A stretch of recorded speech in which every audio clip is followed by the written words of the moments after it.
Saudações, pessoal, aqui quem fala é Lutivinos e hoje eu trago para o Círculo um convidado que transita entre a magia, a filosofia e o ocultismo. Ele que traz muitas reflexões que fogem de respostas prontas. Diretamente do Caosofia, seja bem-vindo, Fausto Ramos.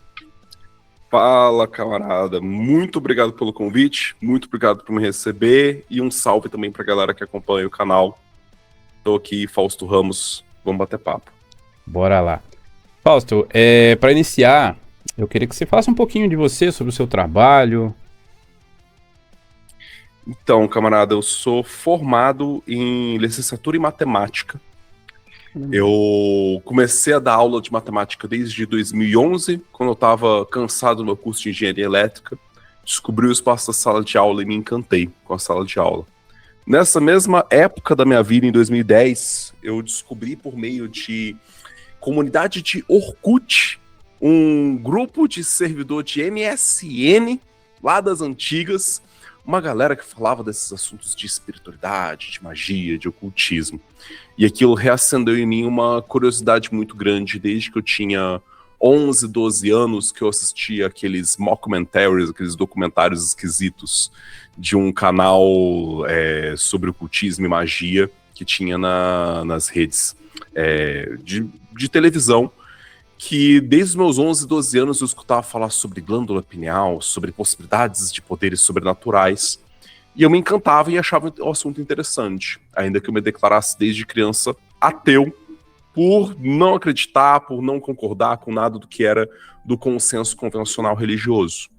Mas aí com 18 para quase 19 anos encontrei essa comunidade de Orkut e vi eles falando sobre o assunto do jeito que parecia muito menos acredite porque eu estou falando e mais teste com essas coisas e verifique se isso funciona para você ou não. E aí eu fui atrás de escutar áudios de jornada guiada para projeção astral do Saulo Calderon, lá das antigas, do final dos anos 2000, início dos anos 2010, e as coisas começaram a produzir resultados e efeitos. Então eu entrei dentro de uma comunidade onde eu parecia estar, vamos dizer assim, sendo treinado e preparado para algo maior relacionado com todos aqueles assuntos. Eu tinha experiências de conseguir transferir energias e vibrações espirituais com uma cor específica, com uma temperatura específica, com uma potência específica, num chakra específico de uma pessoa com quem eu estava conversando aleatoriamente num chat em grupo, até que aquela pessoa específica na qual eu estava direcionando todo aquele, sendo alvo de todas aquelas coisas, me chamava no privado e falava: Fausto, você mandou para mim uma energia com essa cor específica, com essa temperatura específica, com essa potência específica, nesse chakra específico meu, porque eu tô sentindo e tá me incomodando. Você pode parar, por favor?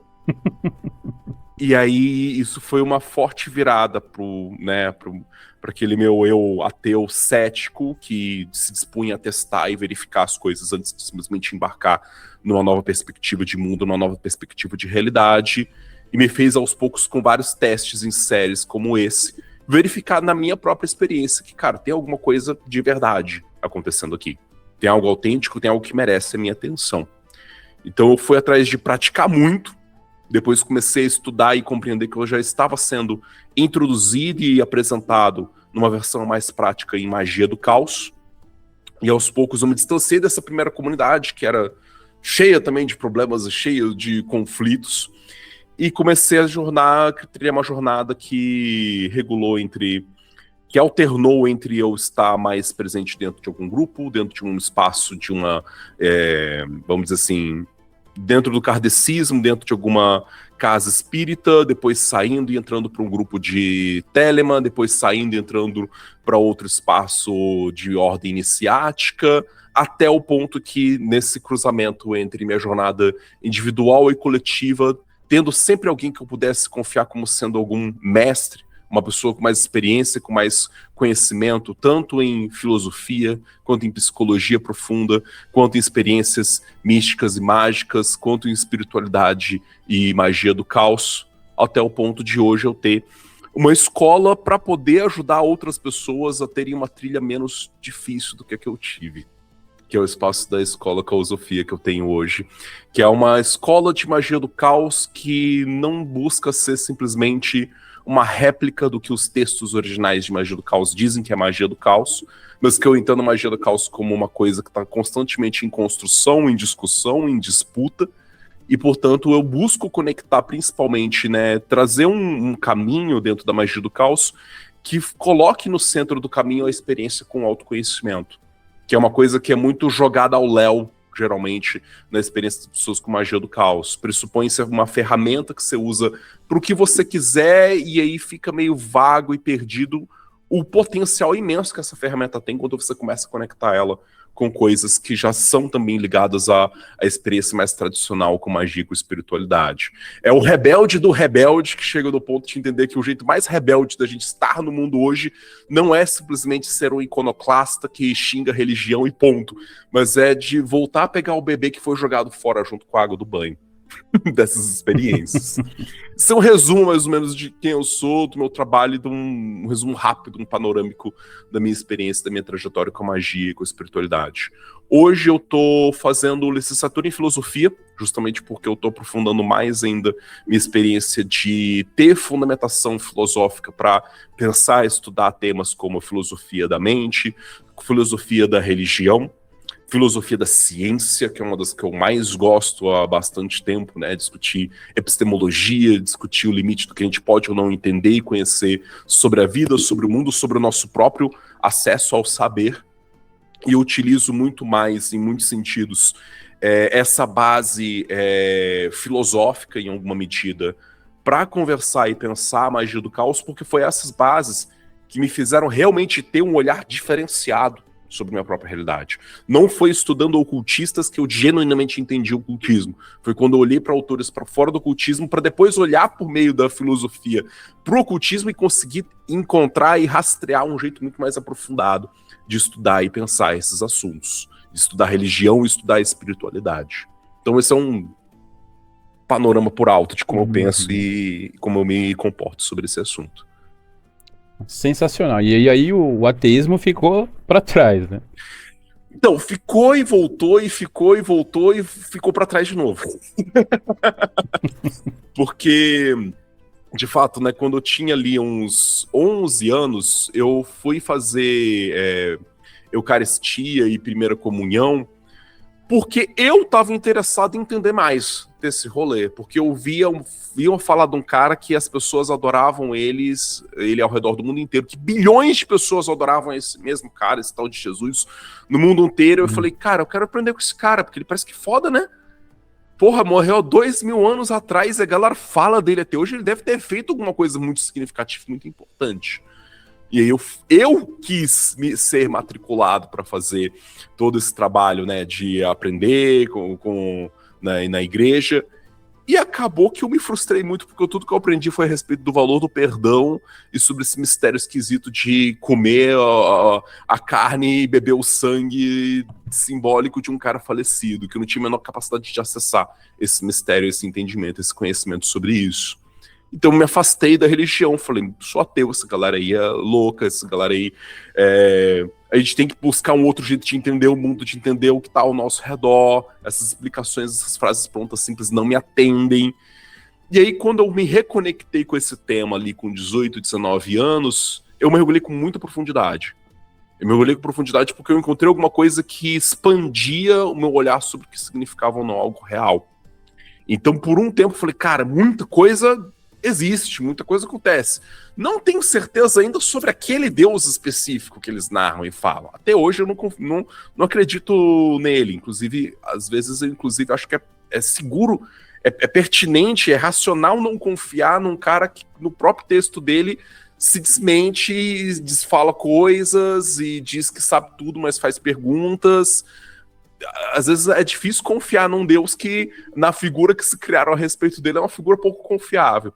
Mas eu não sou mais ateu naquele sentido clássico de ateu materialista, ateu fisicalista, ou ateu psicologista, que acredita que tudo aquilo que a gente chama de magia é apenas uma coisa de sugestão da mente e que reduz a mente a ser apenas um atributo neurofisiológico do nosso cérebro. Esse tipo de ateu eu não sou. Eu sou ateu em relação à narrativa que se criou em vários espaços monoteístas sobre existir um ser consciente de si que intencionalmente botou o dedo e criou a Terra e criou o mundo e criou os humanos com uma finalidade e um desígnio final.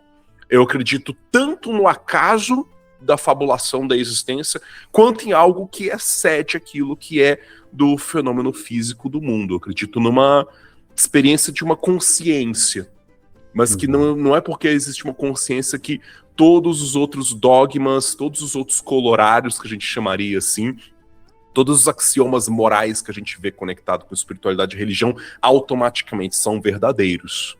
Então minha visão é um pouco mais sofisticada, mas não dá mais para eu me dizer ateu, porque eu também me conectei, né, ao longo da minha jornada, também com o divino relacionado com as religiões afro-brasileiras. Então eu aprendi a cultuar orixás, aprendi a lidar e conversar com as minhas entidades e trazer eles para dentro para popular a minha vida mágica. Não tem como alguém continuar se dizendo ateu e viver esse tipo de experiência. Pô, e você acha que as religiões, elas prendem muito as pessoas? Elas ficam muito presas? Você acha que dá para usufruir dos ensinamentos e das tradições sem que você precise ficar preso àquela religião para dizer, eu sou católico, eu sou um bandista? Você acha que dá para... Eu tava esperando pra alguém me fazer essa pergunta nesses últimos dias, porque eu estava genuinamente refletindo sobre essa pergunta nos últimos 2, 3 dias. Não foi combinado, hein? Não foi nem um pouco combinado, eu adorei. Eu acho que um ponto legal, primeiro, é diferenciar melhor o próprio termo religião. Porque tem muitas camadas para essa terminologia, né? Hoje em dia, eu já cheguei no ponto de ir para debate num canal com eu e um amigo ocultista versus 2 pastores, em que um dos pastores é o cara que afirma que ele não segue religião. O negócio dele ele é evangelho lifestyle.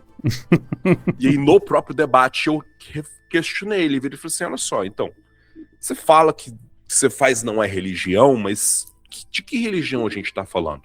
Você está falando sobre religião enquanto uma instituição de hierarquia e poder? Você está falando sobre religião como sendo uma instituição e uma estrutura que mantém pessoas numa experiência de ser exploradas psiquicamente, exploradas financeiramente, onde elas são aprisionadas a partir do medo delas, medo de uma punição eterna, medo de uma não existência, e que por causa disso líderes religiosos, líderes de instituições religiosas acumulam muito poder a partir disso. Você está chamando isso de religião?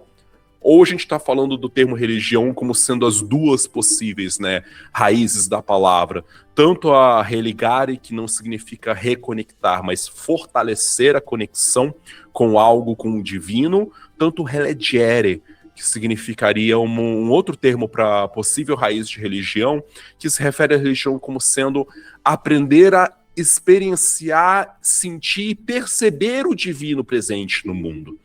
E não é necessariamente uma coisa distante de nós, não é um Deus que está lá nas nuvens, super distante, mas é um divino imanente que está presente em tudo que está ao nosso redor. Então são 2 leituras bonitas, 2 leituras interessantes, e que falam sobre essa nossa experiência humana de descobrir algo especial, algo sagrado na nossa experiência, na nossa relação com o mundo. Que imagem você utiliza, que estrutura você utiliza para se relacionar com esse sagrado, é que geralmente vai se conectar com as doutrinas religiosas. Cristianismo, islamismo, umbanda, candomblé. E que é legal, sim, você aprender a assumir a roupagem de uma doutrina para colher o conhecimento que só é possível de ser acessado a partir dessa roupagem, dessa doutrina.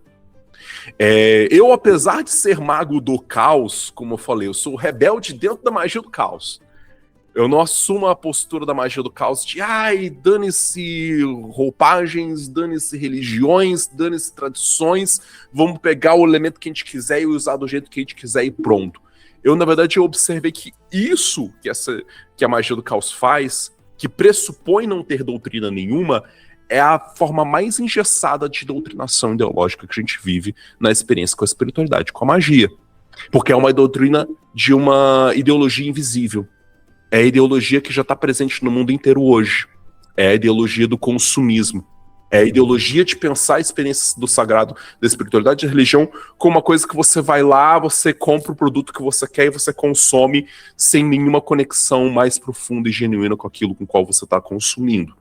Eu já olho para o olhar de que mais livre do que isso é a gente conscientemente se conectar com determinadas doutrinas religiosas, porque existem conhecimentos que só se desvelam quando a gente assume e aceita aquele personagem, assume e aceita aquela roupagem. Então eu tive a experiência de entrar de verdade na experiência com a conexão com a afro-brasilidade, de participar de um terreiro e de ver toda a minha bagagem de magista antes desse período ter um peso muito forte para acelerar o meu desenvolvimento, acelerar a minha conexão mediúnica com os espíritos que são guias dentro dessa tradição. E que enquanto eu estava vivendo essa tradição, eu não vivi ela o tempo todo tentando questionar tudo. Eu não vivi ela o tempo todo tentando desafiá-la o tempo inteiro. Eu não vivi ela o tempo todo. Ah, mas será que eu não posso me conectar com o meu Exu de um jeito diferente? Não, eu assumi o entendimento de que aquilo tem uma forma, aquilo tem uma estrutura, que essa estrutura ela me ajuda a me conectar com os símbolos que estão por trás da imagem aparente, da forma daquele culto, mas que é só quando a gente aceita viver uma experiência de doutrina com profundidade é que a gente consegue depois entender qual é a essência, qual é a raiz daquilo com o qual a gente se conecta com aquilo, para depois a gente conseguir ter liberdade de transformar a nossa relação com aquele sagrado na nossa experiência pessoal. Então eu sei que as pessoas, eu acho que a prisão que as pessoas dizem que elas sentem relacionado com a experiência religiosa tá mais a ver com um sentimento de aposta, um sentimento de... Cara, se eu adotar esse olhar aqui sobre a vida, sobre o mundo, sobre a existência, sobre o sagrado, quer dizer que eu vou estar fechando todas as outras portas e eu tenho que assumir que isso daqui é o todo da minha identidade. Quer dizer que eu vou ser completamente determinado e definido por que é essa religião. E eu entendo que é difícil ter essa postura, mas eu acredito numa postura em que a gente assume uma identidade, assume uma roupagem para a gente poder colher alguma coisa que a gente precisa com aquilo, para depois conseguir caminhar para além do que aquela roupagem apresenta. E isso geralmente depende de um desenvolvimento de cada pessoa, de conseguir ter, e vai soar contraintuitivo, um ego forte. Ter uma autoimagem forte que faz com que você aceitar não ser o centro do universo naquele momento, você aceitar que as suas opiniões não são o que é mais relevante na experiência do contato com aquele sagrado, na experiência do contato com aquela doutrina religiosa. Você não precisa que você seja o centro naquele momento, você não precisa que as suas opiniões sejam mais relevantes do que as opiniões daquela doutrina, porque você já tem algo no qual você se baseia para poder simplesmente aceitar, entrar naquela roupagem e descobrir e colher o que você consegue colher de experiência, de conhecimento. Até a hora que você entende que você consegue absorver, entende que você não se encaixa mais ali e volta a transitar para um outro paradigma, para uma outra religião, para uma outra experiência. Hoje eu não estou mais dentro da Umbanda, eu já me declarei umbandista. Porque enquanto eu estava mergulhando dentro desse paradigma, fazia sentido me declarar umbandista. E ter me declarado umbandista foi essencial para eu conseguir mergulhar dentro de certos mistérios que só eram desvelados se eu entrasse completamente dentro daquela doutrina. Hoje eu absorvo elementos dessa experiência e consigo conversar eles com a minha prática mágica. Hoje eu consigo entender por que eu tive um contato potente e visceral com aquele divino, porque eu tive um contato potente e visceral com as entidades que eu descobri a partir da Umbanda. Eu sei o que eu faço que funciona ou não para chamar o meu preto velho para poder se aproximar, para poder fazer um trabalho com ele, ou como eu consigo ou não aproximar a energia do meu Exu para incorporar ele. Porque tem jeitos que funcionam, tem jeitos que não funcionam. E tem formas que eu consegui adaptar de dentro da estrutura do meu paradigma mágico pessoal enquanto mago do caos, de inserir os elementos que eu entendi que eram essenciais e necessários nessa experiência para conseguir entrar em contato com o meu Exu e não simplesmente inventar qualquer coisa da minha cabeça e falar que tanto faz porque é só da nossa imaginação mesmo, é só o nosso psicológico. Eu acho que eu consegui responder um pouco essa pergunta no sentido de que, sim, religião pode ser aprisionador. Para a maioria das pessoas tem um alto risco principalmente conectado com qualquer experiência mística, porque toda experiência mística tem um potencial imenso de reestruturação, sim, da constituição da consciência, da constituição do ego, da constituição do nosso psiquismo, de um jeito que faz a pessoa despertar uma coisa dentro dela que fala: você descobriu a chave absoluta, universal de tudo. E aquilo rouba completamente a identificação dela, e a identidade dela fica completamente presa e aprisionada na experiência de se identificar com aquela doutrina. Eu acredito que é possível a gente se constituir de uma forma que a gente se entregue para uma doutrina sem necessariamente ter que se dissolver toda a nossa identidade nela. E é isso que permite se conectar com diferentes doutrinas e ainda assim continuar na caminhada.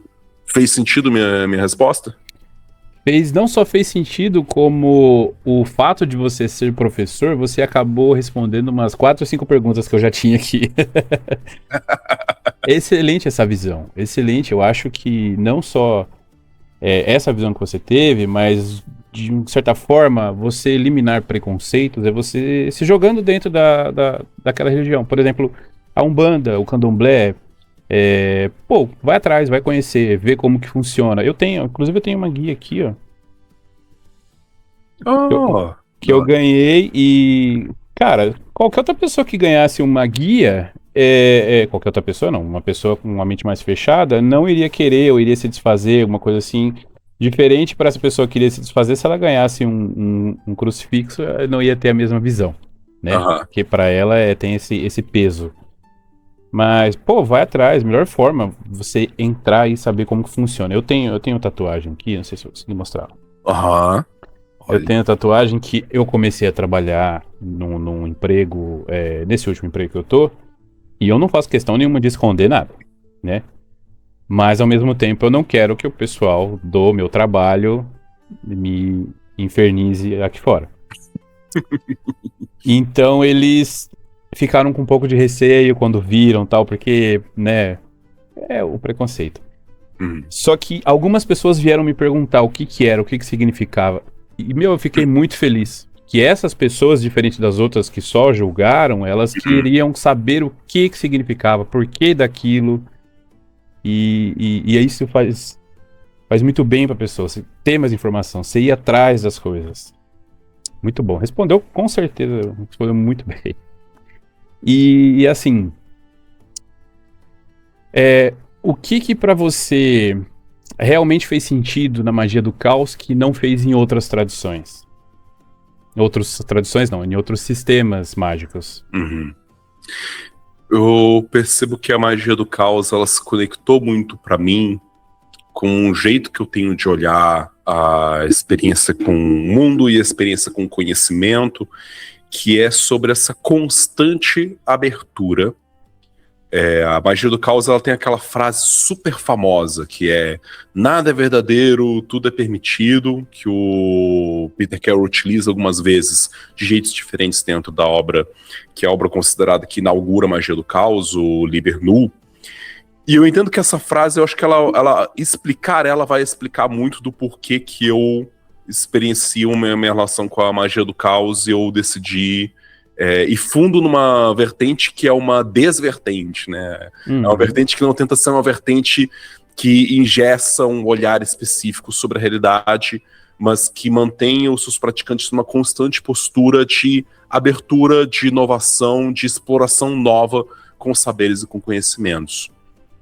Essa frase, ela entra em muito consonância com muitos conflitos que a gente viveu no século XX, que é o sentimento de que tudo aquilo que a gente sonhava que ia funcionar para poder melhorar a vida humana, para tornar a nossa relação com o mundo e com a natureza uma relação fantástica, chamada modernidade, ou o que a gente chama de projeto da modernidade, de fortalecer o espírito da razão humana e fortalecer o impacto da gente utilizar dos atributos da razão e não da subjetividade ou da intuição, para poder fazer inferências verdadeiras e concretas sobre o mundo. E esse olhar específico de vamos usar a razão para poder transformar o mundo e a natureza, produziu coisas incríveis e produziu coisas terríveis. produziu, ao mesmo tempo, uma medicina extremamente avançada, assim como também produziu bombas atômicas. E até mesmo hoje, eu tô dando uma coisa que parece que isso é uma volta, mas essa volta inteira ela vai fechar como um círculo muito bonito. Sim, inclusive depois eu faço uma pergunta sobre essa frase que você falou. Sim. Que é o seguinte, hoje em dia, eu vejo pessoas assumindo uma postura de dizer que o grande mal do mundo ainda é a religião, ainda é a postura religiosa, principalmente porque eles conectam pessoas que estão, de fato, né, no território da política, utilizando da roupagem religiosa, utilizando dos textos sagrados religiosos como um ponto de partida para poder fortalecer coisas que a gente vê que está prejudicando o mundo e prejudicando a sociedade. Ok, isso existe, mas existe muito mais potência no olhar técnico e científico da realidade de conseguir desenvolver um ambiente como o das redes sociais que capta metadados sobre as pessoas, que capta informações sobre o nosso comportamento, ao ponto de isso cair na mão de um Steve Bannon em 2016 e possibilitar ele manipular esses algoritmos e manipular esses dados para garantir a eleição de um cara terrível como o Trump nos Estados Unidos. Uhum. Quem está possibilitando até mesmo essa grande afloração de teorias da conspiração, essa ampliação de voz de figuras que se dizem religiosas, mas que agem a partir do impulso que eu critiquei lá atrás, de muito mais a partir de um desejo de estruturar poder, de estruturar exploração entre as pessoas, quem criou um ambiente que possibilita esse tipo específico de dominação que a gente está vendo hoje. O problema específico que a gente está vendo, de muitas pessoas relatando, inclusive, a queda de inteligência, ainda que seja de um índice problemático do QI, mas a queda gradual de QI das crianças mais jovens, por conta da dispersão de atenção contínua por uma ferramenta que rapta a nossa atenção, não foram umbandistas médicos, não foram teólogos cristãos, foram engenheiros, foram cientistas da computação, cientistas da informação, que possibilitaram a criação de um sistema que está acelerando cada vez mais vários aspectos que são destrutivos sobre a nossa relação com o mundo e com o meio ambiente. Quem está construindo data center que consome água pra caramba e tem um impacto ambiental fudido não são xamãs da Amazônia. Tem um elemento aí que a gente tem que reconhecer que a nossa expectativa de que, com um olhar racional, científico sobre o mundo, nós consertaríamos todos os problemas da humanidade e responderiam todas as grandes questões, que foi sendo frustrado desde o final da Segunda Guerra Mundial. Por que eu expliquei todo esse contexto da história? Porque ele é muito crítico para explicar o que a gente observou acontecer, que a gente percebe que culmina no pensamento da magia do caos, que é esse jeito engessado específico de dizer que existe uma verdade única e específica, que existe uma resposta única e definitiva, falhou com a gente. E aí abre um outro lado, que é o olhar que a gente chama de pós-modernidade, ou crítica à modernidade, que observa o quanto que não existe uma única forma de falar sobre o mundo, de falar sobre a verdade, que é absoluta e 100% verdadeira em todas as circunstâncias, em todos os momentos. A gente abre um olhar que a gente chama de perspectivismo, de ter diferentes perspectivas e cada um tem um grau de validade a partir do olhar que está olhando para uma coisa.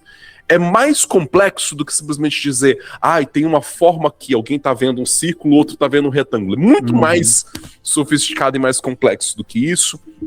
Mas o que a galera da Magia do Caos fez foi aplicar esse raciocínio sobre o nosso mundo, esse raciocínio sobre o cenário político, esse raciocínio sobre o cenário social, esse raciocínio sobre o que significa não chegar a algum conhecimento de alguma coisa, e aplicou para a experiência religiosa, espiritual e mágica. E é aí que eles formulam essa ideia de que nada é verdadeiro, no sentido de que não existe um único jeito de falar sobre o mundo que é totalmente verdadeiro sempre em toda circunstância. Não existe uma verdade universal e irredutível e que um conjunto de frases que você fica repetindo que elas são sempre... não, porque o universo mental todo é o universo é mental, assim acima como abaixo, assim acima como abaixo. Você vai ficar tentando repetir um monte de frases que você leu no Caballo, como, encontrei a chave universal e absoluta sobre conhecimento, quando existem vários outros jeitos de a gente recortar a nossa experiência com o sagrado e com o religioso, que também tem o seu grau de verdade. Uhum. Eu não estou com isso adotando o que a galera tem muito medo de que acha que é a magia do caos, que é um olhar de que, então não existe real de verdade. Nada é real porque é tudo uma simulação que a gente inventa com a nossa cabeça. Calma. O real existe. Uhum. E o real, inclusive, no sentido divino e sagrado, na minha opinião, também existe. Ele só tem um jeito diferente tem regras diferentes para o seu funcionamento. Então, a magia do caos, ela tem esse aspecto meio meta-sistema, né? A gente tem uma coisa que é meta, linguagem que fala da linguagem é meta-linguagem. Sistema que é usado para poder analisar outros sistemas é um meta-sistema. A magia do caos, ela busca ser um meta-sistema. Ela busca ser buscava, né, ser um jeito de conseguir estudar vários outros sistemas mágicos e encontrar uma coesão entre eles. E acabou se tornando para mim muito mais um método de conseguir mergulhar em diferentes sistemas e acessar diferentes perspectivas sobre o mundo e sobre a realidade, sabendo que nenhuma dessas perspectivas vai ser suficiente, nenhuma delas vai ser totalizante, nenhuma delas vai ser a perspectiva final. Mas a magia do caos é essa vivência de nadador. Você entra numa piscina, mergulha, descobre o que tem no fundo dela. E depois você sai da piscina, mergulha em outra piscina, e cada uma dessas piscinas são esses territórios da vivência mágica e espiritual. Então, não tenho nada contra, ou não tenho nada no sentido de dizer a magia do caos é melhor que as outras, é mais verdadeira que as outras. Para mim, a magia do caos é só uma postura em relação a experiência com a magia, com a espiritualidade e conhecimento. Essa postura de ser um contínuo navegante, um contínuo viajante, alguém que está sempre viajando em diferentes territórios, colhendo diferentes conhecimentos. E aí o tudo é permitido, da frase do Nada Verdadeiro, tudo permitido, fala justamente sobre essa permissividade já que não existe um único jeito de enxergar a coisa, que é o absoluto real, você tem permissão para experimentar com diferentes perspectivas. Não é porque você encontrou algo que soa como muito genuíno e verdadeiro que isso tem que te aprisionar naquilo. Então eu encontrei o taoísmo parece responder todas as minhas perguntas, logo só o taoísmo é verdadeiro e todo o resto tá errado. A magia do caos busca justamente essa perspectiva de isso também é verdade. Isso também é verdadeiro nesse sentido. E aí? Respondi bem. Cara, respondeu, trouxe uma visão legal, porque o Magista do Caos, eu diria que é um explorador, né? Uhum. E me fez lembrar, acho que eu tenho até aqui, ó. Não sei pra você qual ligação tem, não sei se faz sentido o que eu vou perguntar, mas qual a ligação que você vê, que você falou, qual que era a frase mesmo? Nada é verdade. Nada verdadeiro, tudo é permitido, sim. Nada é verdadeiro, tudo é permitido. Isso me lembrou, não sei qual conexão que eu fiz, mas isso me lembrou do Faça o que tu queres, há de ser tudo da lei. Desse livro aqui. Uma das versões que tem. Sim, do The Novel Legends.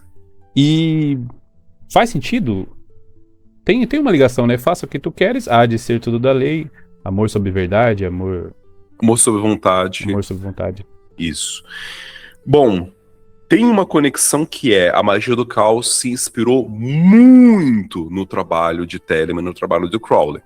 Não é à toa que algumas das primeiras publicações da galera que formou, né, o grupo lá em Newington, no sul de Londres, o Peter Carroll, Ray Sherring, Phil Heine, Rodney Orpheus,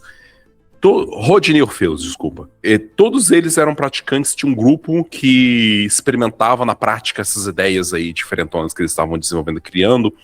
E eles chegaram a ter, por meio de uma editora do Ray Sherring, a Morton Press, eles publicaram uma série de revistas que se chamava The New Equinox, o Novo Equinócio, em referência à revista telêmica do Crowley, do início do século XX, que chamava The Equinox. Então eles se consideravam na raiz telemitas. Eles se consideravam na raiz pessoas que aplicavam e viviam a experiência do sistema telêmico proposto pelo Aleister Crowley. Então tem uma conexão que eles beberam muito de Telemann para pensar a magia do caos. E eu diria que meio que a magia do caos ela busca ser uma Telemann super avançada. no sentido, na verdade, de a relação entre modernidade e pós-modernidade muito parecida com a relação entre Telemann e magia do caos. A magia do caos ela é uma Telemann para Fentex. Ela é uma Telemann que pega o conceito telêmico, pega o conceito de iluminismo científico do Crowley e tenta dar passos mais adiante nesse mesmo sentido. Qual que é esse sentido e qual que é talvez uma conexão que eu posso formar entre essas duas frases, entre essas duas filosofias? Telemann, com o Crowley, ele buscou instituir uma coisa que é muito mal compreendida hoje, que se chama iluminismo científico. Confunde, primeiro, porque a palavra iluminismo lembra do movimento iluminista, que era justamente esse movimento do início da modernidade, lá historicamente, que buscou fortalecer a razão humana em detrimento dos dogmas, das intuições religiosas. Só que quando o Crowley está usando esse termo aqui, ele não está se referindo a iluminismo como sendo um movimento iluminista, ele está falando sobre a experiência da iluminação espiritual, sagrada e religiosa, que ele estava buscando constituir um método científico, ou melhor, ciência enquanto um método, ligado a essa experiência da conexão com o sagrado, com o religioso. O que ele buscou dizer poxa, a gente tem vários profetas, a gente teve Maomé, a gente teve Jesus, a gente teve Buda, a gente teve um monte de galera que a gente percebe que ao longo da história manifestaram alguma coisa que parece ser esse objetivo final da experiência do humano com o sagrado, essa experiência de iluminação. Alguns deles, a gente só conhece a história do quando o cara já era isso e não se postula um método. Alguns deles a gente conseguiu descobrir que eles postularam um método sobre como ter essa mesma experiência que eles. E o iluminismo científico de Telemann busca, em algum sentido, fazer com que cada praticante construa sua própria jornada com método, com raciocínio, com entendimento, com sabedoria, para alcançar esse mesmo tipo de experiência de iluminação. Nesse sentido, o Crowley está tentando dizer o seguinte: em vez da gente ficar debatendo o sexo dos anjos, vamos botar a coisa na prática. Ele criticava tanto uma postura religiosa dogmática, quanto uma postura extremamente cética sobre a experiência mágica e sagrada e religiosa. Tem um dos textos dele sobre esse iluminismo científico, que é um texto em que ele faz, né, como se fosse um conto de zoeira, que tem numa capela, uma catedral, um monte de bispos, um monte de padres, uma galera super ali da igreja, debatendo profundamente, a partir de escrituras, quantos dentes tem um cavalo. E eu falava, mas no texto tal de Deuteronômio, sei lá o que, ele diz um cavalo e ele aponta tantos. Não, mas no outro texto eles estão dizendo aquilo outro. E aí um missionário, um padre ali fuleira, olha para toda aquela discussão e fala assim, mano, mas não faz muito sentido, né? Ele sai da capela, vai no celeiro, pega um cavalo e traz um cavalo para dentro da catedral e fala, galera, vamos contar quantos dentes tem aqui no cavalo? E ele é morto pela heresia que ele fez de tentar levar a coisa na prática. Esse é o conto que o Crowley escreve sobre esse assunto, para explicar a postura e a atitude dele em relação ao imenso debate religioso, teórico, que isso existe até hoje. Eu já conheci pessoas que se dizem estudiosos de uma ordem relacionada com o estudo dos anjos e dos arcanjos, e que conhece tudo sobre esse assunto. E falou, você já fez algum ritual para conversar com um anjo? Não, você tá maluco? Não posso, porque é muito perigoso. Pô, cara, você não quer conhecer a coisa na prática, ele quer poder dizer que ele sabe apenas porque ele leu no texto. Então o Crowley conecta um olhar mais rigoroso, por isso que ele institui de maneira tão forte essa questão de o diário mágico, escrever no diário mágico, e isso tá dentro também dos textos, né, do Ray Sharon, do Peter Carroll, sobre a importância do diário mágico. Feeheim também fala a respeito disso, da importância de você registrar as coisas como sendo o seu diário de cientista. em que você vai praticar e vai estudar a sua própria prática, não simplesmente deixando as coisas ao léu, mas você tem um método de documentação rigoroso e de maneira rigorosa tentar construir um caminho que parece beber, não é científico, mas bebe dessa metodologia rigorosa de anotação, de inscrição, de estudo aprofundado, filosófico, junto com a caminhada prática para buscar conectar essas duas coisas e ter experiência de contato com o divino e com o sagrado. A magia do caos pega isso e bota a enésima potência. Fala-se na magia do caos essa ideia do iluminismo científico transformada em a realidade do conhecimento está na experiência. Um dos caras que eu gosto muito que fala com isso com profundidade é o Alan Chapman, um dos autores mais contemporâneos de magia do caos. Foi também, inclusive, republicado pela editora Palimpsestos aqui no Brasil. Texto fabuloso, em que ele fala sobre a realidade, o real, a verdade que você pode acessar está diretamente conectada com a sua experiência. Então não leia os textos, estude as coisas, mas busque sempre poder ter uma referência de verificação na sua experiência concreta com esses conhecimentos. Porque é na experiência, é no resultado mágico que você tem, que você consegue verificar se o que você formulou de hipótese do que é ou não o espiritual, do que é ou não a magia, vai se verificar na prática. Que esse é o território total da verificação concreta que você pode ter. Você fez uma magia que não teve o resultado que você queria, isso te informa alguma coisa. Você mudou o jeito como você faz a sua magia e isso procurou um resultado, você passa a se guiar pelos resultados. Então a magia do caos, ela tem muita conexão com o Telemann por causa disso. As duas frases, elas dizem coisas muito diferentes. Porque quando você vai mais profundamente entender a frase do... amor é a lei, amor sob vontade, faz o que tu queres, há de ser o todo da lei. Cada componente dessa frase tem um atributo, uma questão específica. Tem toda uma discussão mais profunda sobre o que é a vontade, tem toda uma discussão mais específica sobre quem é esse tu que você está falando que faz o que tu queres, se esse tu é um tu que ele está se referindo a você enquanto indivíduo, ou é um tu em letra maiúscula que está se referindo à vontade do seu sagrado anjo guardião, e que o quanto que em Telemann existe muito menos essa liberdade que a gente parece ver na magia do caos. Não que eu tô criticando o Telemann, porque na verdade tem um aspecto dual e paradoxal dentro de Telemann que eu acho muito curioso e muito interessante, que é você não tem liberdade de fazer outra coisa senão a sua vontade. E a vontade é uma coisa que é inerentemente livre da experiência da consciência no mundo e no universo. Porém, você não é livre para fazer outra coisa senão aquilo que corresponde de maneira visceral e genuína com a vontade da sua consciência. Toda a questão de Telemann é você se lapidar na sua experiência enquanto ego, enquanto consciência do mundo, para descobrir o que é essa sua vontade. Você não é livre enquanto você não descobre e não encontra a sua vontade.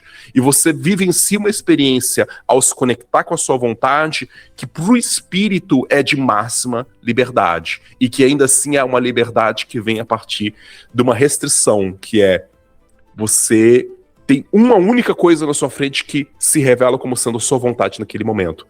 E não tem nada mais libertador do que você ter exatamente essa coisa para descobrir que você faz. Você faz ela com amor.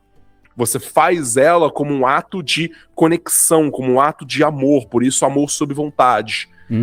E que não soa para você como algo que é aprisionador. A maior prisão, na verdade, é a experiência da ilusão de ter 80 trilhões de possibilidades e de estar sempre mal, porque você está sempre sentindo que você está escolhendo uma coisa em detrimento de outras, e por causa desse sentimento de múltiplas opções que você tem que ser reduzido a escolher uma, isso soa aprisionador diante desse universo de possibilidades. Quando você consegue reduzir todo esse universo de possibilidades a uma única pulsão, a uma única direção, a um único caminho, a uma única vontade, é aí que você consegue, enquanto espírito, se sentir genuinamente livre. É curioso isso, que me lembrou, me puxou uma outra frase e uma pergunta. Qual que é a visão do magista do caos quanto a interferir no livre-arbítrio? Por quê? Falamos duas frases e me remeteu uma outra que é, se eu não me engano, acho que é o Wicca usa, que é faça... como que é? faça o que você quiser, desde que você não prejudique nada nem a ninguém. Uhum. Cara, isso assim, não estou criticando também os wiccanianos, tudo, mas eu acho que é uma frase meio que te prende, né? Uma frase que te limita a não passar algo, não ir além para você não prejudicar o próximo. Que eu acredito que a magia, ela está aqui para... Não seria literalmente só para isso, mas para você não ficar à mercê do acaso. Já que você mexe com magia, com ocultismo, aquilo ali é para você moldar e tentar fazer o seu destino da melhor forma que você acha para você. Uhum. Se você não interferir isso, se você ficar à mercê do destino, sabe? Qual que seria a visão do Magista do Caos quanto a interferir no livre-arbítrio? Entendi. Um primeiro comentário que eu faço é: essa visão do Magista do Caos não existe. Justamente porque Excelente. cada praticante é diferente, e a proposta da magia do caos é que cada praticante vai ter um jeito muito específico, individual e sofisticado de entender a magia.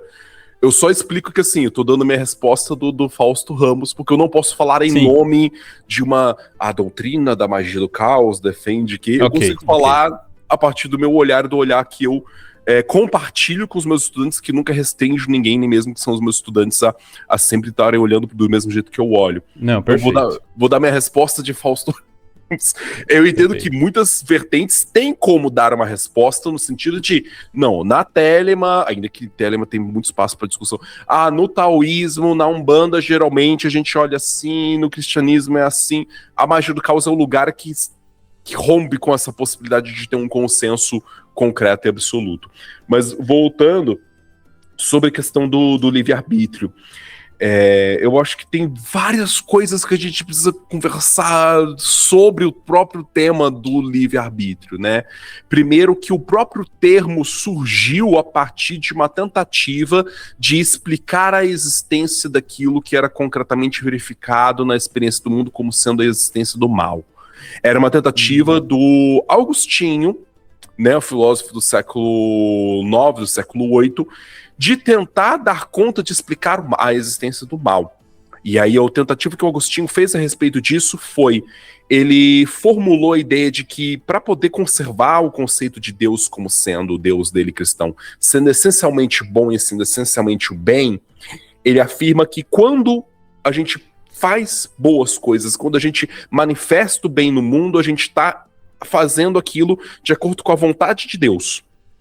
Mas que a gente tenha liberdade de se desviar dessa vontade de Deus. E é sempre que a gente se desvia dessa vontade de Deus, a gente abre espaço para ações, para resultados que não são bons, e que por isso o mal existe não enquanto uma coisa que tem uma categoria de existência própria, mas como sendo a ausência do bem e como sendo um desvio da vontade de Deus. Porque Deus não quer que a gente incondicionalmente não tenha a opção de amar ou não amar a Ele, mas que a gente tenha a liberdade de escolher seguir no caminho e seguir a vontade de Deus ou de desviar dela para poder trazer algum valor genuíno para a entrega com o divino, para a entrega com Deus. Então ele criou esse conceito de livre-arbítrio como aquilo que permite que a gente se desvie do caminho que já estava designado pra gente. E aí ele criou o peso na consciência. O peso na consciência, exatamente. E aí, a partir disso, ele usa isso como uma maneira de tentar explicar a inexistência do mal, que o mal não existe como uma coisa em si, mas como uma coisa que degrada o valor do bem. E aí as pessoas assumiram esse entendimento de livre-arbítrio como sendo a liberdade de cada indivíduo de escolher o que faz, ou com interferência ou não externa, com interferência ou não de outra pessoa. O problema desse conceito é que ele é muito frágil no nosso mundo, porque mais a gente entende que a gente já é condicionado por 80 trilhões de coisas no nosso mundo, ao nosso redor. Eu não tive liberdade de escolher que língua que eu iria falar como sendo minha língua nativa no momento que eu nasci no Brasil. Eu não tinha nenhuma escolha sobre, eu queria poder falar a língua que é dessa terra. Eu não posso, porque eu tenho que falar a língua do colonizador que veio aqui e trucidou quem era dessa terra e impôs a língua dele. Isso já interfere no meu livre-arbítrio. A nossa constituição cultural, nossa constituição de nascer numa família com determinados valores, com uma determinada religião, nada disso é uma coisa que a gente teve necessariamente liberdade. E, num certo sentido, para mim, existe uma profunda maturidade que a gente consegue, aos poucos, adotar e assumir no nosso conhecimento, nossa experiência enquanto ser humano no mundo, enquanto ente que se conecta com a espiritualidade, de reconhecer que existem muitas forças no mundo que são muito maiores do que nós e que estão o tempo todo determinando coisas que a gente não tem poder ou não tem controle. Eu não tenho controle sobre o câmbio do dólar. E quando eu tenho que pagar por alguma assinatura de algum serviço online que é em dólar, o que parece pequenininho para quem ganha em dólar vira 5 vezes maior para eu que sou brasileiro. Eu não tenho poder, não tenho controle sobre isso. Então, e isso é uma faceta. O quanto que esse senso de autonomia e liberdade para determinar minha vida ainda é muito reduzido em muitos sentidos. E com magia a gente tenta tentar criar essa soberania, criar esse espaço onde a gente tenha mais espaço para poder, de fato, poder determinar melhor como a gente vive, de que modo a gente vive, para a gente conseguir deixar de ser tão explorado por outras pessoas, para a gente conseguir ter um espaço mais amplo de genuína liberdade. E não necessariamente precisa converter esse sentido de livre-arbítrio moralizante. Outro ponto sobre isso é: a gente não tem condição de não fazer o mal ao outro. Principalmente quando a gente age de maneira a se beneficiar em muitos sentidos. É difícil pensar na construção de um mundo onde a vitória de um não seja a derrota de outro. Quando você faz magia para conseguir dinheiro, quando você faz magia para conseguir emprego, possivelmente você tá passando na frente de outra pessoa que precisava mais daquele emprego do que você. Eu já vivi isso com consciência. Quando eu cheguei a fazer magia para eu conseguir um emprego específico, quando eu tava ainda numa composição tranquila e eu queria ter uma renda extra. E possivelmente tirei emprego de alguém que estava desempregado e que precisava mais daquele emprego quanto professor do que eu. E aí? Eu me beneficiei exclusivamente ou toda ação que eu faço no mundo tem reverberações que são ir para algum lado positivo, para algum lado negativo? Quando a gente consegue se reassimilar com esse entendimento, quando a gente consegue fazer as pazes com o fato de que na história de vida de algumas pessoas nós vamos ser um herói, um amigo, e na história de vida de outras pessoas a gente vai ser um vilão, a gente deixa de necessariamente ter um olhar tão moralizante para nossa experiência concreta com o mundo. O que eu entendo que a Wicca faz, e que eu entendo que muitas doutrinas religiosas fazem, que eu não acho isso nem um pouco errado, é tentar dar algum senso, algum guia de condução sobre a vida, porque se a gente explorar demais esse lado amoralizante, então eu posso fazer qualquer coisa, faz parecer que as coisas que a gente faz não têm consequência, quando elas têm. Quando muitas das doutrinas religiosas sagradas, elas estão tentando ajudar você a ter mais chances de ter uma boa vida. Não por um mérito divino, não porque você vai ter a salvação no céu necessariamente por causa disso, mas é que é para você evitar problema. Para você conseguir ter uma conduta de vida e de mundo que te evita mais problemas do que evita criar mais problemas. Mas que as pessoas têm liberdade para criar problemas na medida que elas quiserem. O que eu quero dizer com isso? Quando eu vejo alguém falando assim, cara, não tenta usar a sua magia para prejudicar outras pessoas, isso vem muito mais com o fato de que tem coisas que a gente vivencia na experiência com a magia, com o espiritual, que a gente entende que um ataque mágico é uma ponte que a gente abre para ser atacado de volta. É uma concessão espiritual que a gente dá pro outro para atacar de volta. Na Quimbanda isso é muito forte. Todo quimbandeiro sabe disso. Que se ele aceita pegar um trabalho de destruição, ele já tem que estar com a retaguarda pronta para se proteger do que pode vir de ataque.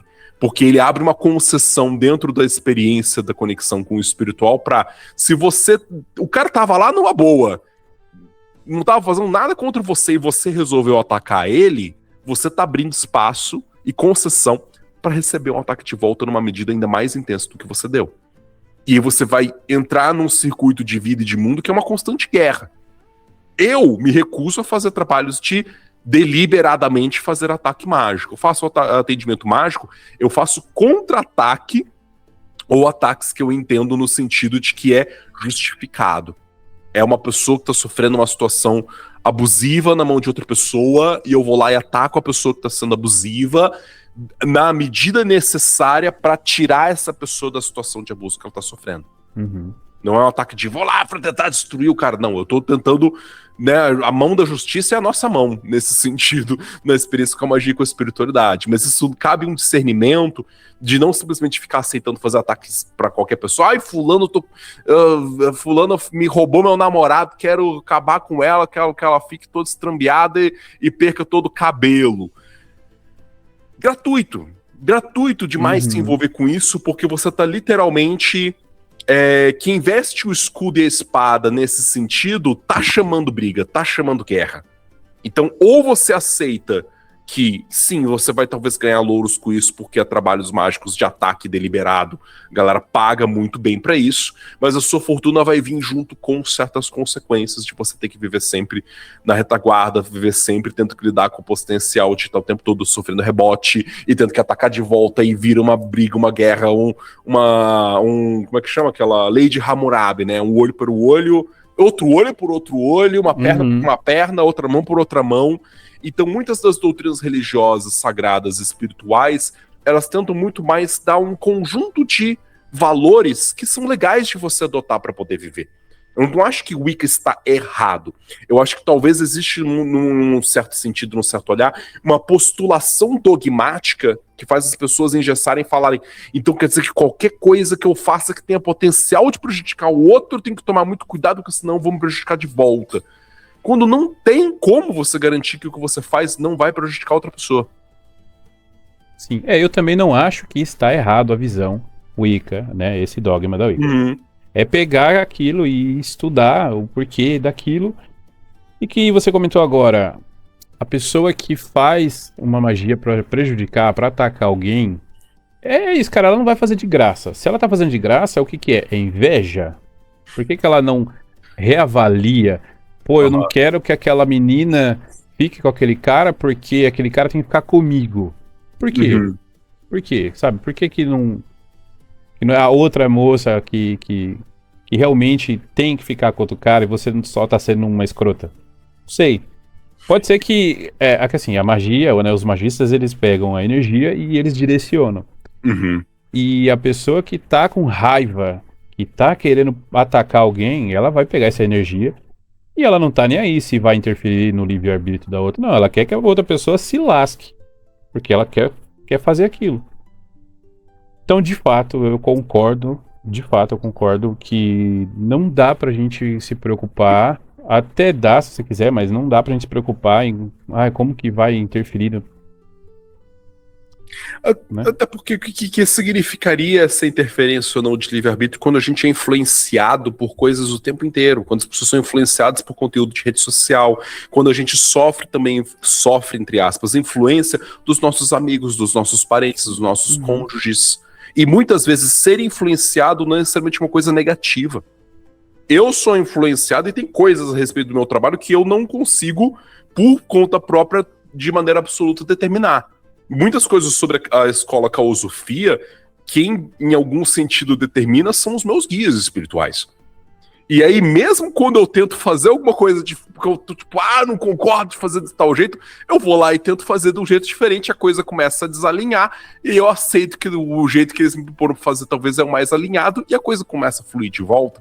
Então, mesmo que eu seja o criador da escola Caosofia, eu não administro ela sozinha. Já teve o caso de um curso que eu dei presencial aqui em São Paulo, de magia do caos, e que no final do curso eu busquei incorporar o meu Exu para poder conversar com os meus alunos na aula final, para eles poderem ter a experiência de conversar com um espírito, né, incorporado. E aí, no meio do que o meu Exu tava conversando com eles, ele falou assim, não, porque esse sistema mágico aqui que eu passei pro meu menino, ele ensinou para vocês, e eu internamente não conheço. Carai! E as noites que eu passei criando esse sistema mágico didático para poder formular um curso, porra, e o meu esforço todo para o cara chegar aqui e pegar crédito. E aos poucos eu entendo que nunca é uma coisa que a gente faz sozinho, principalmente quando a gente tem essa abertura para a experiência mágica e espiritual. E que a gente é mais forte quando a gente para de tentar olhar para nossa experiência com o mundo e com a espiritualidade, como tudo tem que ser eu que criei, é a minha liberdade, é o meu livre-arbítrio individual e ninguém interfere, hein? Ninguém interfere, hein? Não, cara. É quando você aceita ser algo que flui e é fluído por outras consciências que você se torna maior e mais forte. Eu acho que tem uma certa...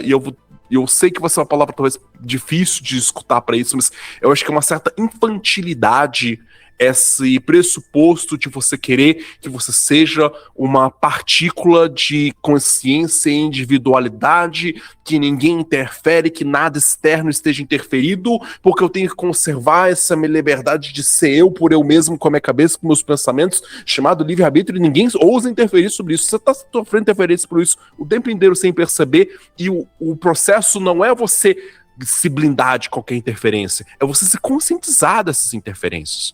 É você se conscientizar do quanto que você está o tempo todo sendo influenciado, influenciando o seu ambiente, o seu meio. É você se tornar esse território de fluxo, mais do que ficar preocupado com conservar uma pretensa liberdade de pensar e existir por conta própria, que nunca se verifica na prática. Entendi. E a pessoa que quer, voltando na parte de atacar outra pessoa com magia, mesmo que você pague para um outro magista fazer, cara, vai respingar em você. Você não tá livre, porque um terceiro tá fazendo a magia por você, viu? Só pra deixar. E quem sabe fazer bem vai se certificar de desmanchar a própria conexão com a magia que faz para manter ela conectada com você. Sim. Eu vou usar um exemplo aqui, provavelmente ela vai estar assistindo agora, mas uma pessoa veio me procurar pra fazer... Muito raro eu fazer magia pra alguém, tá? Que alguém me chama pra fazer. Mas eu vi que ela tava sofrendo com esse cara. E, esse cara só me maltrata, não liga pra mim, quer ficar comigo, mas quer ficar com outras pessoas. Eu não tô citando seu nome, hein? Quer ficar com outras pessoas, só que quer ficar comigo também. Ele quer ser livre, porém ele quer que eu não fique com ninguém, só com ele. Só que ele tá acabando comigo, tô sem energia, só que eu falei, cara, por que você quer ficar com esse cara? Você não tá vendo que esse cara, tipo, tá te prejudicando? Você não tem vontade mais pra nada. Avaliou e não, realmente, eu não quero mais esse cara, só que assim, eu quero que ele se afaste e eu não quero que ele fique com mais ninguém. Eu falei, então, mano, pera. Vamos trabalhar algo diferente. Vamos afastar ele da sua vida e vamos trabalhar, revitalizar a sua energia, trabalhar o seu glamour de novo, a sua autoestima. Não, beleza. Preparei tudo. Coisas que eu não tinha que fui atrás. Falei, pô, tá chegando a lua tal, lua certa pra fazer isso. Fiz a magia. Nossa, super potente e tal, deu certo. Mostrei pra ela, ó, tá feito. Por que você fez isso? Não, você tinha que ter falado comigo de novo. A gente tá super bem. E desfaz isso, pelo amor de Deus. Porra. Sério, nossa, eu fiquei puto. Você consultou no oráculo antes de aceitar fazer esse trabalho pra ela? Cara, consultei e era um cara muito escroto mesmo. Era, não é, né? Porque ele tá vivo.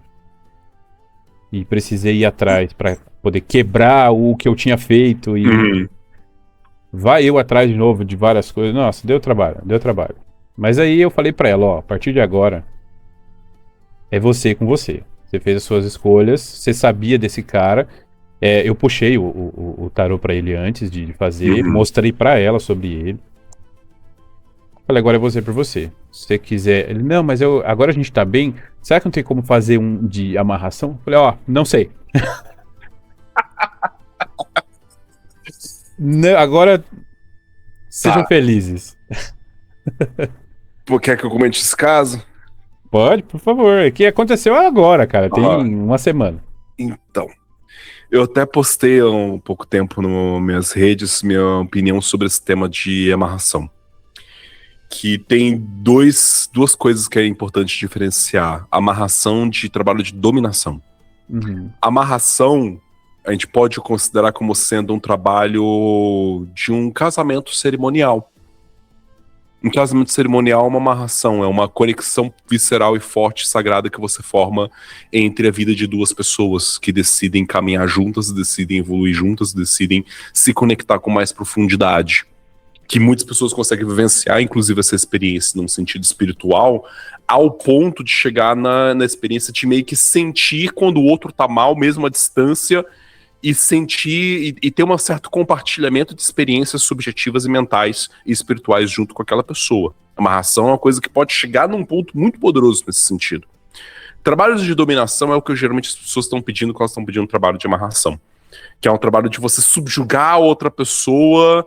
Aí é que a galera chama de interferir no livre-arbítrio da pessoa, que seria, na verdade, nesse sentido de tornar a pessoa subjugada à sua vontade. E o que rola a respeito de toda essa dinâmica de trabalho relacionado com o tema amoroso? Eu também não gosto de fazer trabalho que a galera chama de dominação, o que eles procuram como sendo amarração, porque eu tenho uma ética pessoal de eu sempre buscar trabalhar magisticamente para garantir que aquela pessoa tenha um resultado não só no curto prazo, mas no longo prazo, que tenha maior chance de produzir benefício para a vida dela. E tem alguns tipos de sofrimento que são muito recorrentes, são muito óbvios de ver que aquilo que a pessoa acha que é o que ela quer vai dar merda e vai ferrar mais com ela do que fazer bem para ela. E isso parte primeiro de um perfil psicológico que dá para se perceber e rastrear sobre a experiência de pessoas que estão pedindo certos tipos de trabalho mágico. Quando eu falei sobre consultar com oráculo, não era nem consultar com oráculo se era justificado ou não afastar ele dela. Eu busco trabalhar com oráculo, principalmente, né, quando eu faço atendimento mágico. Antes eu faço um atendimento oracular com a pessoa, e no atendimento oracular eu falo assim, eu quero fazer uma magia para X coisa. Eu vou consultar no oráculo se faz sentido agir magicamente sobre aquela situação. Ou se tem alguma outra rota de eu ajudar conversando com a pessoa, indicando alguma outra coisa que ela pode fazer, se a magia é realmente a melhor ferramenta para poder atuar na experiência, na realidade dela. Porque tem um aspecto, né, da inconstância que as pessoas têm no olhar que elas têm sobre a própria realidade, na identidade fragilizada que faz a pessoa acreditar muito que o que ela quer é uma coisa, quando na verdade depois ela se descobre em outra coisa, depois ela tá o tempo todo num conflito interno tão forte que se a gente não resolve esse conflito interno, nada do que a gente tenta fazer magicamente pela pessoa se sustenta.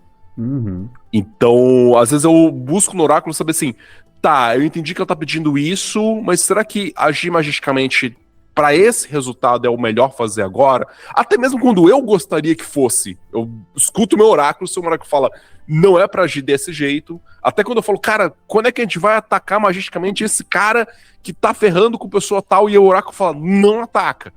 Faz de um outro jeito. Tá bom, então vou tentar atuar de um outro jeito. O seu objetivo agora não é fazer um ataque, o seu objetivo agora na verdade, ajudar a dar sustentação psicológica e emocional para essa pessoa, para ela poder conseguir enfrentar o que ela tá vivendo, porque se você atacar agora, pode ser que dê mais rebote, mais problema do que realmente dê o resultado que você espera, que você quer.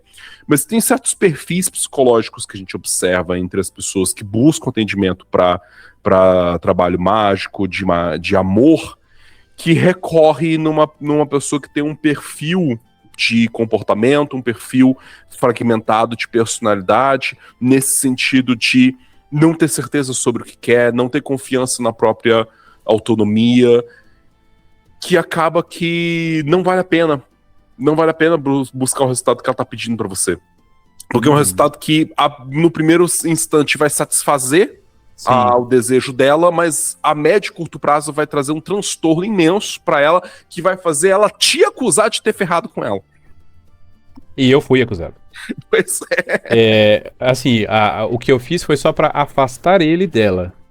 Ela falou pra mim, não, eu quero que ele fique longe e broxa. Eu falei, cara, pera. Vamos afastar ele de você, não precisa atacar o cara. Não, o cara é um escroto, só deixa ele longe de você. Né? Acabei quebrando o que eu fiz, tudo, só que eu falei pra ela, agora é com vocês, entendeu? Não vou interferir se você vai realmente ficar com ele, não, agora é com vocês. Fiquei muito puto, porque olha, foi complicado conseguir as coisas pra pessoa voltar atrás. Sim. Mas enfim, Fausto, quem O que de livro você indica para quem tá começando agora, que quer conhecer mais sobre magia do caos? Vamos lá. Eu indico procurar Pop Magic, do Grant Morrison. Uhum. Tem uma coisa que é legal sobre magia do caos, é que tem muitos textos que são esmigalhados, esmiuçados para serem para absolutamente leigos, para absolutamente novatos. O Pop Magic do Grant Morrison é um desses. Eu indico, inclusive, procurar, quem puder, no Facebook, uma comunidade chamada Pompom, que foi criada por um amigo meu, magista do caos, o Felipe Caselli, que já tive canal com ele lá no começo da minha jornada, e que ele, inclusive, fez uma nova tradução desse texto do inglês para o português, a melhor tradução que a gente tem em português, de um PDF que foi divulgado para ser um PDF gratuito e livre para qualquer pessoa poder baixar, pegar e ler. Outro legal e interessante é o Manual de Campo do Psiconauta, do Blue Flake, que também tem a versão traduzida em português, que vocês podem procurar, que também é mais um PDF desses que foi feito para iniciantes e para qualquer pessoa baixar e poder pegar e ler e começar a se introduzir com esse assunto. Depois desses dois textos que são fáceis de ler, rápidos de ler, o Manual de Campo do Psiconauta, inclusive, ele é um texto feito com HQ, no formato de HQ, de Que legal. desenho. Ele é um artista que ele fez um desenho todo. Ele fez uma HQ sobre magia do caos, introduzindo o tema de magia do caos. É muito legal, é bem didático. Eu vou procurar. Sim. E depois desses dois textos, aí eu sugiro ir no catálogo da Palimpsestos, que é uma editora brasileira muito boa, procurar alguns livros como Magia Avançada para Iniciantes, do Alan Chapman, que é um texto muito legal, que já é uma magia do caos que eu considero mais amadurecida, que é mais próximo do meu olhar de magia do caos, que não é essa magia do caos totalmente profanizada no sentido de que tá cagando pra religiosidade ou pra espiritualidade, mas é um mago do caos que se conectou com a experiência mística e viu o valor na experiência mística conectando com os conceitos da magia do caos. Depois procurar, aí sim, vale a pena ler o Liber Nu, do Peter Carroll, que tem publicado atualmente pela Penumbra Livros. Que aí é o texto raizão, original, e que vai abrir espaço para vários outros textos que vocês vão procurar a partir disso. Eu ficaria aqui falando um monte de livro, um monte de texto, não sei o quanto a galera vai estar disposta a escutar um monte de referências, mas... Não, excelente. E aí a pessoa que chega pra você hoje e fala assim, ó, a partir de amanhã eu quero começar a estudar magia do caos. Você acha que ela deve começar pelos livros ou um caminho diferente? O que você indicaria? Eu indico começar pelos livros junto com alguma forma de prática. Se tem uma coisa que é importante na magia do caos, que eu acho que é uma raiz interessante, ainda que a galera use de um jeito esquisito, é esse sentido de buscar verificar as coisas na experiência. Então, a magia do caos, começando por esses textos que eu falei, né, do Pop Magic, do Manual de Campo do Psiconauta, do Liber Nu do Peter Carroll, vai dar um bom olhar e que desde o começo, desde o primeiro texto, o texto já vai sugerir práticas, já vai sugerir, faça isso, faça aquilo, tente meditar, tente fazer tal coisa, tente fazer um sigilo, tente imaginar um servidor. Eu acho que muito importante sobre a magia do caos é que não existe uma curva gigantesca para você começar a experimentar com a experiência e com a prática. É importante e é legal você estar sempre conectando coisas que você estuda e lê com coisas que você pratica e estar sempre disposto a mudar a perspectiva e mudar a opinião. Eu sei que isso é difícil, principalmente no contato com a experiência com a magia e a espiritualidade, justamente por dois elementos. Por que é um território tão duvidado? Qualquer coisa que a gente encontra, que a gente acha que a gente fez sentido e que parece verdadeiro, a gente se apega. O primeiro livro que eu li de bruxaria falou que eu não posso apagar a vela depois do ritual, senão cortei o meu intento. Aí a pessoa pega isso que faz sentido no contexto simbólico daquela liturgia, que se você adotar essa crença, isso vai se verificar de alguma forma na sua realidade, e pega aquilo como uma verdade irrefutável. Aqui, descobri que isso é verdade.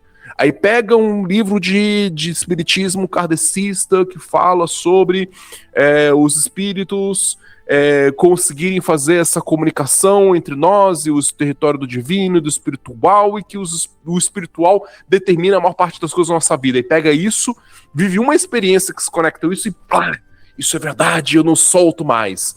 Na magia do caos, o lugar em que a gente aprende a desapegar um pouco de coisas que a gente encontra como sendo uma verdade definitiva. Então essa experiência de estar maleável, de... Putz, não é porque você conseguiu encontrar uma experiência, um outro jeito de olhar que não concorda com essa verdade irrefutável, que significa que essa verdade irrefutável é inútil. Uhum. É aquela questão de, por um filtro, por um olhar específico, se eu faço um ritual no qual para mim é simbolicamente relevante não apagar a vela, eu não apago a vela. Mas em outros rituais em que eu utilizo a minha vela como sendo uma ancoragem energética para alguma coisa que eu tô fazendo nos meus rituais, e que enquanto eu tô fazendo o rito, eu acendo para poder chamar as forças de expansão, as forças de restrição, para permitir o equilíbrio meu dentro da condução do rito, e eu falo dualidades, eu quero o equilíbrio entre a vontade e a manifestação, eu quero equilíbrio entre a condução e a restrição das pessoas que estão no ritual de conseguirem ou não atenderem minha condução, para que eu tenha uma experiência, né, consiga produzir uma experiência equilibrada para as pessoas nos rituais. Eu acendo essas velas, quando terminou o ritual eu me agradeço e me despeço dessas forças e apago as duas velas, e uso as mesmas velas carregadas depois. Então a magia do caos tem a ver com conseguir assumir essa postura de, em determinado contexto, tal coisa é verdade, e adotar isso como verdade vai ser poderoso e potente. Em outro contexto, adotar outra coisa como verdade vai ser poderoso e potente também. Uma coisa não está em disputa com a outra. Tem espaço para coisas que parecem se contradizerem serem verdadeiras na experiência que a gente tem a partir do olhar que a gente usa. Então, minha recomendação para quem quer estudar a magia do caos é ir praticando aos poucos esse olhar de, putz, se eu decidisse olhar para esse assunto de um jeito diferente, como que as coisas mudariam? E aprender a cultivar essa postura da magia do caos não só para os assuntos de espiritualidade, de magia. Vocês não vão realmente aprofundar na magia do caos se vocês restringirem o entendimento que a magia do caos busca abrir de perspectivismo sobre a realidade, só a experiência do território da espiritualidade e continuar tendo a mesma cabeça engessada, a mesma cabeça formalizada para todos os outros temas. Quem acompanhou esse episódio aqui, essa discussão, me viu falar de um trilhão de temas, me viu falar de história, me viu falar de política, me viu falar sobre tecnologia, me viu falar sobre data center de inteligência artificial, me viu falar sobre modernismo, me viu falar sobre filosofia, me viu falar sobre Descartes. Eu acho que mencionei Descartes? Não dessa vez. Mas me viu falar sobre Agostinho. Um dia que um episódio que eu passei sem mencionar Descartes. Tô indo bem. Eu já não mencionei Nietzsche. Também foi ótimo. Que eu tenho mania de ter os meus autores que eu gosto de debater, seja para refutar, seja para trabalhar a filosofia deles. Então vocês me viram falar sobre esse assunto de múltiplas perspectivas. Não só de múltiplas perspectivas espirituais de bruxaria, mas de múltiplas perspectivas de conhecimentos diferentes sobre o mundo. E cultivar esse olhar da magia do caos para outros assuntos é o que vai fazer você realmente conseguir ter uma coesão muito poderosa sobre o mundo que você vivencia, do que você estuda, do que você faz. Uma das frases que eu gosto muito para encerrar, do Phil Heine, que ele fala assim, especialidade é para insetos. Quem se torna especialista são insetos em um tipo específico de capturar a presa, em um tipo específico de sobrevivência. Magos são pessoas que precisam ter um olhar general, não simplesmente ser um generalista que não se aprofunda em nada, mas de conseguir ter um olhar de generalização sobre muitos saberes, muitos conhecimentos e muitas habilidades. Seja o que eu chamo de uma cobra alada. Dizem que Deus não deu asas a cobras, porque senão a cobra ia ser muito apelona. O objetivo que você tem que ter enquanto magista do caos é se tornar uma cobra com asas. Sensacional, cara. Adorei essa visão. Fausto, tá muito gostoso o papo, de verdade. Eu quero ter a oportunidade de gravar mais vezes, chamar você de novo para o Círculo. Agradeço muito que você tenha gravado aqui com a gente. Obrigado por confiar e acreditar no meu trabalho, abrir essas horinhas aí que a gente tá junto. E muito obrigado mesmo, de verdade. Eu quero que você deixe aí, se você quiser, claro, deixar alguma mensagem para finalizar, quiser falar como que a gente consegue encontrar você. Claro que embaixo do seu vídeo já tá o seu arroba aí o tempo todo, mas seu espaço. Quem quiser conhecer mais sobre o meu trabalho, pode procurar @eu_Fausto_Ramos, que eu já tinha o Fausto Ramos, tive que criar um novo perfil, Fausto Ramos, tanto no Instagram, quanto no YouTube, quanto no TikTok. E lá vocês podem conhecer e descobrir o espaço onde eu tenho a minha comunidade de pessoas com quem a gente estuda, conversa, trabalha e pratica muita magia, que é o espaço da Escola Causofia, que é inclusive um espaço que tem galera que é luciferiana, galera da magia ecatiana, galera que é da Umbanda, galera que é ateia, galera que é de muitos, na verdade, ateus agora, na verdade, eles estão escassos. Já teve alguns, eles aos poucos se demandaram um pouco, mas tem pessoas de muitas vertentes espirituais e mágicas e pessoas que não se identificam necessariamente com vertente nenhuma, se identificam mais com a magia do caos. Justamente porque o objetivo da Escola Causofia é criar uma comunidade onde as pessoas que sentem que todo lugar que elas vão, elas são restringidas na liberdade delas do que discutir, do que fazer e do que conversar, acabam encontrando na Escola Causofia um território que elas conseguem conversar de maneira com muitas pessoas, inclusive com pessoas que não são da mesma vertente que a delas. Então a ideia é ser um ambiente propício para o florescimento de estudantes e praticantes. E eu reforço aqui uma mensagem final para todo mundo que está assistindo e que eu sempre reforço essa mensagem dentro da Escola Causofia. O objetivo de vocês buscando conhecimento, buscando pessoas com quem se instruir, eu recomendo que não seja você tentar ser como aquela pessoa. E eu recomendo que vocês fujam de pessoas que estão claramente tentando criar réplicas de si mesmo. Pessoas cujo objetivo, falando sobre magia em espaços, em rede social, em palestras, é tentar fazer você se sentir tão encantado com a personalidade, com a figura dela, ao ponto de fazer você achar que o seu objetivo deve ser tentar se tornar como ela, e que acaba que essa pessoa também acaba mostrando o quanto que ela está tentando criar réplicas e cópias dela mesma para todo lado. Acho que um bom instrutor, um bom professor, uma pessoa que realmente transmite conhecimento de qualquer tipo, inclusive sobre o território da magia, da experiência espiritual, deve ser alguém que não está focado em fazer você ser um espelho dele, mas é fazer você florescer o potencial que só você tem. Esse é o convite que eu sempre faço para os meus alunos da Escola Causofia e que vocês vão encontrar também muitos outros instrutores, muitos outros espaços onde vocês vão poder ter essa possibilidade desse florescimento, desse cultivo. E da importância da gente conseguir conectar diferentes conhecimentos de diferentes espaços. Muitas pessoas que estão na minha escola estão em outras escolas, muitas pessoas que já passaram pela Escola Causofia vão para a escola de outros colegas e amigos meus, que eu recomendo e falo, vai lá, porque lá você tem um conhecimento bom, e pessoas que vêm de outras escolas de amigos meus que também passam pela Escola Causofia. Ninguém tem que competir, ninguém tem que ficar se apropriando para ter o próprio rebanho. A gente tem que ter pessoas que transitam entre diferentes aldeias, para a gente poder aflorescer essas conexões, para a gente poder multiplicar essas influências que a gente colhe de todos os espaços, para cada um poder cultivar o seu jardim e ver essa floresta crescer dentro do próprio íntimo, do próprio interior. Muito obrigado. Muito bom, aproveitando a deixa, vamos fazer então esse círculo crescer, né? Aproveitando já o nome do quadro. Faça esse círculo crescer, se inscreva aqui no canal, compartilhe esse vídeo que, cara, olha que vídeo sensacional, cara. Foi enriquecedor, Fausto, de verdade. Mais uma vez, muito obrigado. Foi muito bom te conhecer um pouco mais, conversar com você. Espero te encontrar pessoalmente um dia. Tô aqui por São Paulo também, então não é nada impossível. E é isso, gente. Vou ficando por aqui. Até a próxima, hein? Até por acaso.